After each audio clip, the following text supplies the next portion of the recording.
everyone. I just want to share with you my experience giving birth at the age of 41. And yun yung first baby ko. Ayan.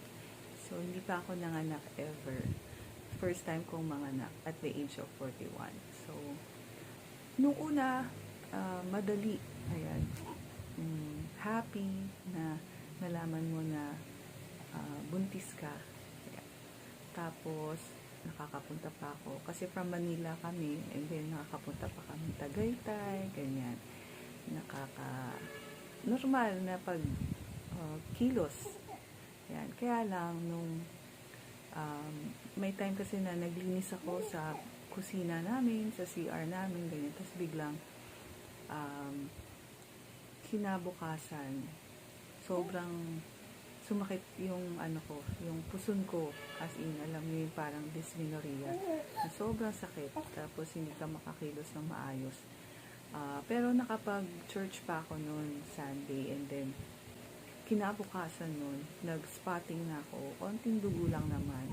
Tapos nagpunta agad ako sa ER, and then my OB, nagreseta siya sa akin ng gamot na pampakapit. Ayan, tapos after kong i-take yun, thank you Lord, nawala naman yung spotting agad. Kaya lang, andun pa rin yung sakit ng puson.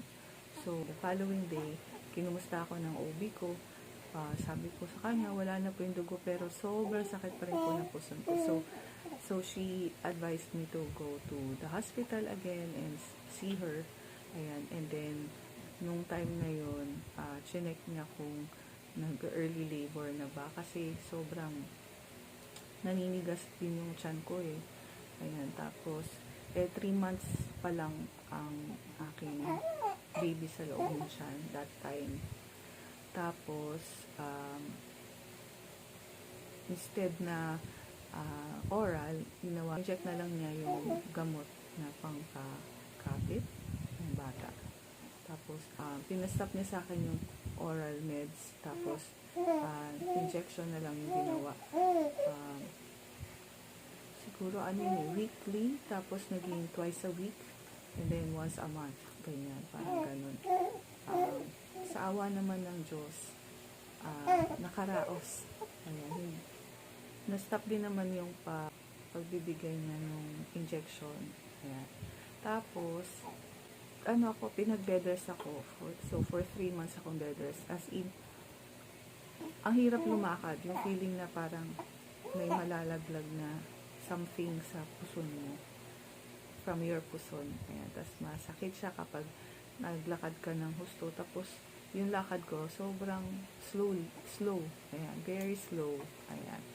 And then, yun, typical na, na mga nangyayari sa isang buntis. Madali akong maihi. Ayan. Tapos, siguro, 1 month prior sa, due date ko, namanas. Ayan, namanas yung paa ko. Tapos, after a week, nawala din man yung pamamanas. Pumalik naman yung constipation. Ayan. So, sobrang hirap ng constipation.